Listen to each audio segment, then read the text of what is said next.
Macaafa moototaa isa duraa boqonnaa 17 tuffatamaa keetu mataa ta'a jedheen dubbadha. Nama simbira jirutti waan nama jedhetti naa himaame maaloo.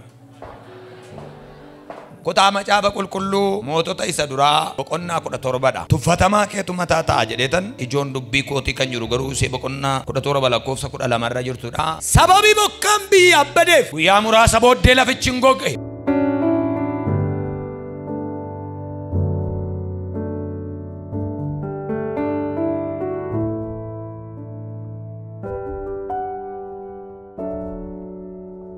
Yommus dubbiin Waaqayyoo gara Eeliyaasitti dhufe yeroo lafti gogetti gara biyya Sidoon mandara sarraaphaa dhaqittiin jedhe achi taa'i haati hiyyeessaa qoraan funaannatu tokko nyaata akkasii laattuuf ani abboomeera.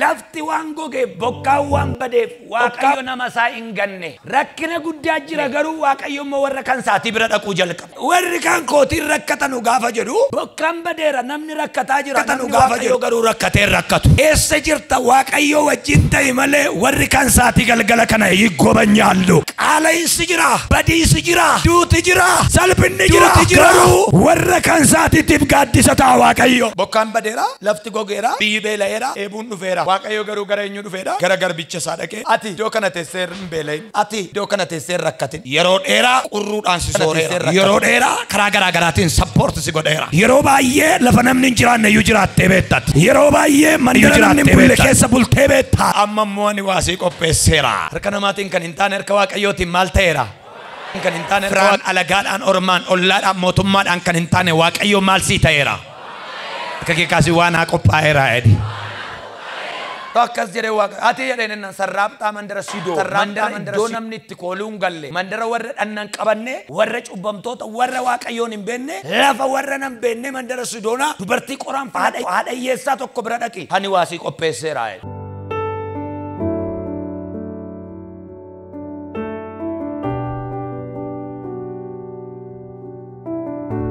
Amaluma Waaqayyoo ta'e Yesuus Kiristoos gaafa dhalate abbaan akkas jedhe waadaa Waaqayyo ani Yesuusiin garaa Maariyaam keessa garaa namaa keessa uume saba kana lafa eebbajaallo lafa kaasee nan argadha Yesuusiin dhalata jedhanii kan isaan eegan hundi isaanii iyyuu qeemooti keessa kaan immoo akkas naannanii qee warra lubootaati asii dhalataa laata namni kun qulqulluudha achii dhalataa laata iddoo namni waa hin eegne qopheessa Waaqa Maariyaam garuu abbaan seenyu akka ta'e haati eenyu akka taate hin beekamu galaa taate Naazreet keessa jira Yoosefii fi Maariyaam galaa ta'anii mandara Naazreet keessa jiru.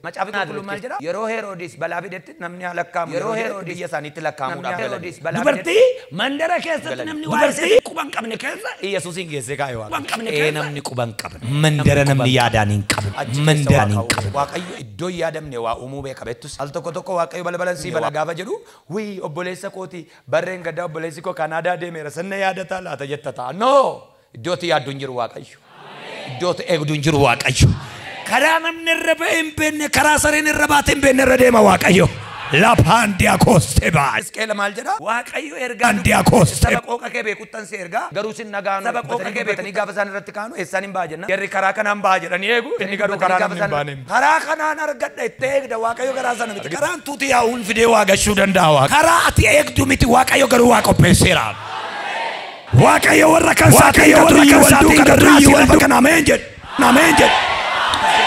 Ani bara baay'ee si baadheera. Kattaa keessaa bishaan si baaseera. Qurruudhaan si sooreera. Amma immoo kattaa keessaa biyya kiristaanni hin jiraanne keessan si jiraachise. Kan jiraattutti iyyuu immoo lafa sana immoo nama biddeena si nyaachisu immoo nan abbooma. Sin dhaga'anu garuu na dhaga'u. Sin tole hin jettu garuu naan tole jettee. Anatu siif abboomaa.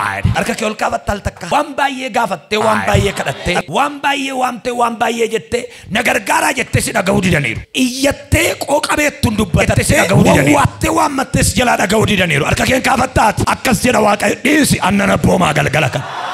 Kamoon harka kee ol kaafadhu dhiisi annana boomaa galgala kana.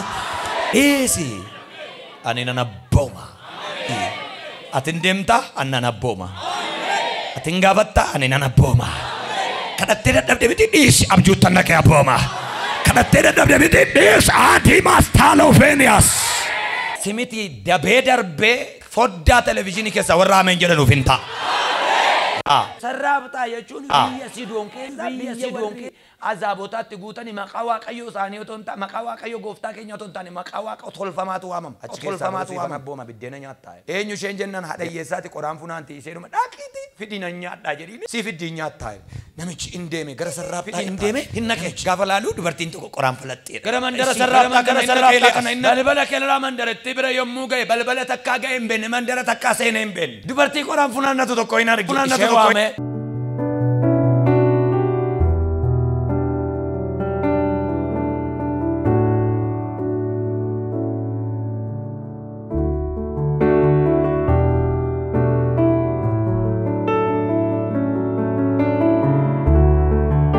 Tinggalu barbaade waaqayyo bishaan si kenna jenne minaan si kenna jedhe malee dubbii barbaade Eliyaas nama waaqayyo takkede akkamiin angala nan bishaanan karadhatu minaan ittiin darbin jedhe dubartiin na wayyeete bishaan wullee tokko naa kennuu dandeessaa ittiin jedhe jedha maal rakkina qaba jettee bishaan isaaf fiduudhaaf dhaquuttotoo jirtu ishee waame bishaan duwwaa miti isa waaqayyo natti dubbate sanas harkatti qabadhu kottuu ittiin jedhe isheen immoo deebiftee dhugaa waaqayyo gooftaa kee ani dhadhaa ejersaa wullee keessa jirtuuf daakuu qodaakuu keessa jirtu xinnoo tokko malee homaa tokko mana koo keessa hin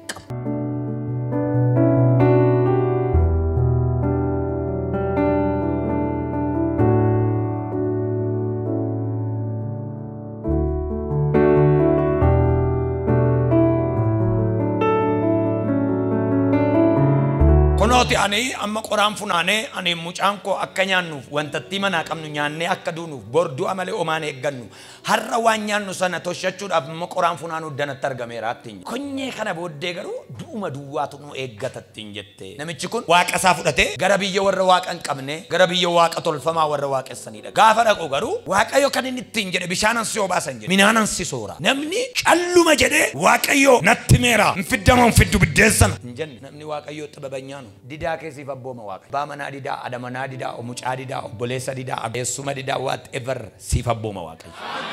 Dhugaa waaqayyo waaqa kee isa jiraataa ta'e really waaqa kee duwwaatu jiraataadha. Tilasinitti meera waaqa tolfamaa malee waaqa mataa isaanii malee waaqa kara deemaa malee waaqa baatamu malee waaqa isaan baatu hin qabani waaqa gargaaranu malee isaan gargaaru hin qabani waaqa dhadhaa gurshanu malee waaqa dhadhaa isaan gurshu hin qabani. Lafarrattis waaqni nama gargaaru Yesuus bichaadha. Dhugaa waaqayyo kee waaqa isa jiraataati. Waaqni hundinuu badaadha. Waaqni hundinuu baqaadha. Waaqni kee garuu jiraataadha. Dhugaa waaqayyo kee isa jiraataan siin jedha. Waan arra nyaannee duunu malee waan tokko mana koo keessaa hin qabnu. Dhadhaa ejersaa xinnoo. Dhadhaa ejersaa hammam? Waan nyaatamu hammam? Xinnoo keetu mandaricha dhaalaameen jedha. Xinnoodha kan nuti qabnu. Wanti nu qabnu kuni anaaf mucaan koo wal hirkatti qabnee nyaannee boor sana booddee maal eegganna? Du'a duwwaa. Amma waaqayyo mandara kana galeera duutiin galu. Amma waaqayyo Eliyaasiin daatee biyya kana galeera waan ta'eef mana waaqayyo galee duutiin galu. Namni waaqayyo Eliyaas harka duwwaa deeme otoo hin taane waaqayyoon wajjin hin deeme. Mana ati galte si duukaa Yesuus dhaqee ol agaru. Maqaa gooftaa Yesuusiin mana azaabaa mana ortodoksii mana musliimaa fayyisaa isa ta'e furii isa ta'e dhukkubsataa gaafachuu dhaqaati Yesuusiin itti kennaa deebi'a. Inni si duuka oollitu kun isa seenaa mana sanaa geeddaru haa ta'u. Muslima gaafatta yoo ta'e ortodoksii gaafatta yoo ta'e hospitaalaati gaafattu siduu kana dhaqee ol galee fayyisee habaa'u. Mana ati gaafachuu dhaqxetti siduu ol araadiyaan ofaadha. Harka kee ol kaasee an harka duwwaa hin naqu edhime maalo. Harka kee ol kaafattaati.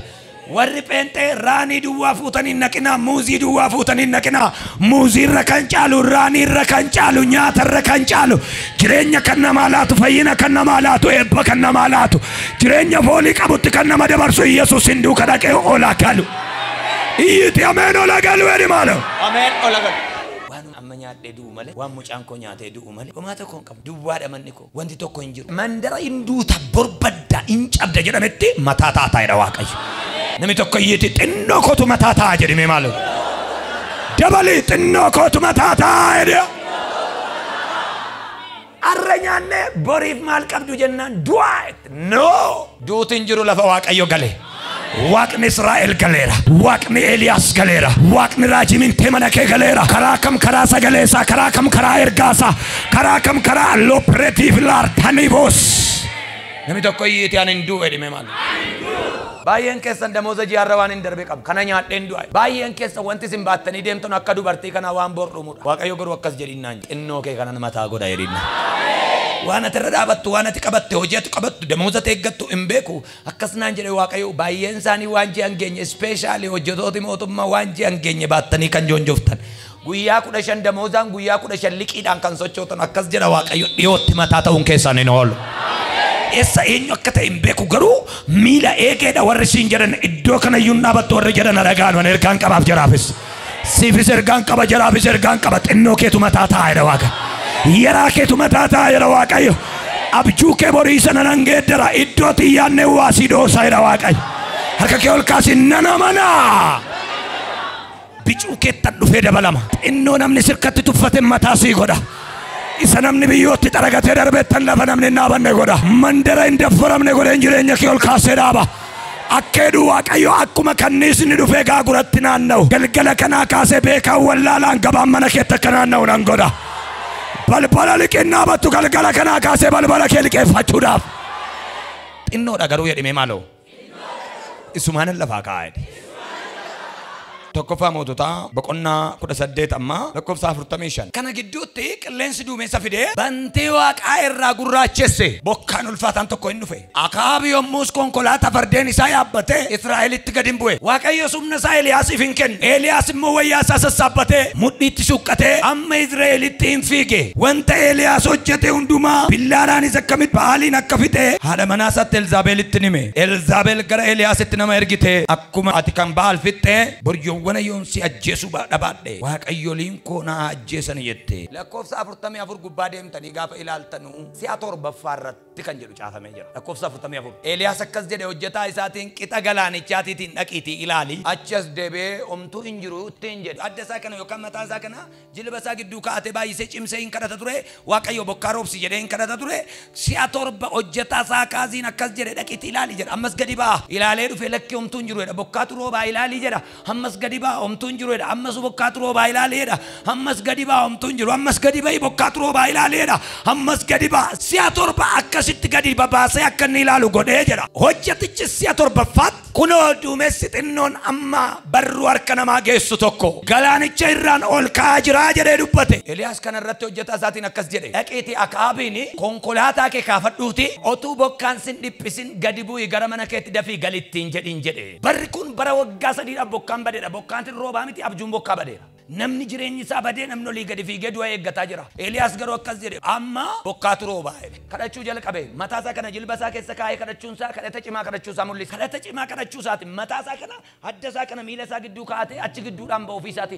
Inni achi gidduu taa'ee kadhataa bakkeedhaa garuu waa taa'aa jira. Harka keessa yoo ol kaafattan kadhata cimaa kadhanna galgala kana asii bakkeedhaa garuu waa taa'aa jira. Mana keessanii garuu waa taa'aa jira. Qeesiin gattanii dhuftanii garuu waa taa'aa jira. Waajjira isin keessaa dhuftan keessaa garuu waa taa'aa jira. An argaan jira bokkaan roobuuf jedha gadi ba'e ilaala. No! Omtuun jiru. Gadi ba'ee si'a torbaffaarratti gaafa ija kootimu raajiin maal ta'anii waan hin jirre natti haasa'u. Saddeetii gaafa ilaalu hamma barruu harkaa jedha. Hamma barruu harkaa. Duumessi amma barruu harkaa tokko galaanicha irraan ol ka'aa jirti jedhe. Fiigaa dhufee akka jedhe nama waaqayyoo jedhe ennaanii xinnoodha wanta ittiin garuu waan himatan miti waan jedhanu miti jedhe. Xinnoo isa ta'u guddaa isa ta'u maal argite waan argite natti minnan amma barruu harkaatiin jedhe. Himuudhaaf waan ta'u miteedhaan ishee dhumatu mataa taa'e. Ati nimtuun ofimti laa dhufte. Maaliif namni ol jedhee hundi akka ishee argu godha waaqayyo. Ameen ameen ameen ameen ameen. Namni ol jedhee hundi akka ishee laalu godha waaqayyo. Akka jedhe waan himamnu miti. Erganaan jettee garuu wanta amma barruu harkaa galaanicha irraan ol ka'aa jirti argaan jira jennaan. Fiigiiti egaa amma jedhan Akaabitti naa hime maal jedha jennaan. Kan biraatu jira maal jedheen itti mannan otuuti manan gahin bokkaasi sarda jedhitti mi jedhe. Otuuti manan gahin otuuti qe'ee keen gahin bokkaan diliin tokko irroobaa si jeeqa jedhiiti dafii fiigii galii manatti jedhiiti itti mi jedhe. Isee kami bokkaasee kamennan isee tan margite si amma barruu harkaa. Ati immoo dafii itti mi fiigii deebii. Ati sakkan qabamne karaatti. Namni waaqayyoo kun ergamaan isaa kun gatii beekuuf fiigee dhaqee gateetti tarkute dafii galii siin jedhaniiru bokkaan si dura bu'aa jira. Bokkaa maali? Waggaa 3 erga gargar baanee jennaan arra wal argitu jedha waaqayyo. Harka kee ol kaas eessa jirta? Firattiin gargar baate yoo qabaat, eebbattiin gargar baate yoo qabaat, maatiittiin gargar baate yoo qabaat, dhalattiin gargar baate yoo qabaat, mucaa si jalaa badee yoo qabaat, dhala si jalaa deeme yoo qabaat, biddeen si jalaa dhokate yoo qabaat, maqaa namicha Naazreetiin gidduu kana wal argaan siif haa ta'u. Otuunni manan ga'iin bokkaan diliin samaayiidhaa gadhiiseedha.